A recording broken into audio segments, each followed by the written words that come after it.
اور وہ وقت یاد کرنے کے قابل ہے جب تمہارے پروردگار نے فرشتوں سے فرمایا کہ میں زمین میں اپنا نائب بنانے والا ہوں۔ انہوں نے کہا کیا تو اس میں ایسے شخص کو نائب بنانا چاہتا ہے جو خرابیاں کرے اور کچھ تو خون کرتا پھرے؟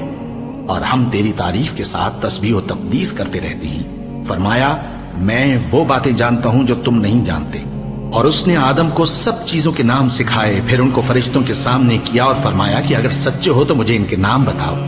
انہوں نے کہا تو پاک ہے، جتنا علم تو نے ہمیں بخشا ہے اس کے سوا ہمیں کچھ معلوم نہیں، بے شک تو دانا ہے، حکمت والا ہے۔ تب اللہ نے آدم کو حکم دیا کہ آدم تم ان کو ان چیزوں کے نام بتاؤ۔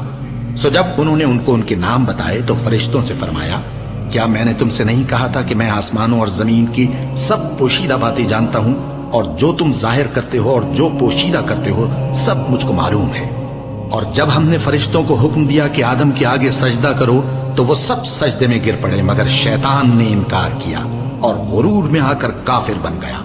اور ہم نے کہا کہ اے آدم تم اور تمہاری بیوی بہشت میں رہو اور جہاں سے چاہو بے روک ٹوک کھاؤ پیو، لیکن اس درخت کے پاس نہ جانا نہیں تو ظالموں میں ہو جاؤ گے۔ پھر شیطان نے دونوں کو اس درخت کے بارے میں پھسلا دیا اور جس عیش و نشاط میں تھے اس سے ان کو نکلوا دیا۔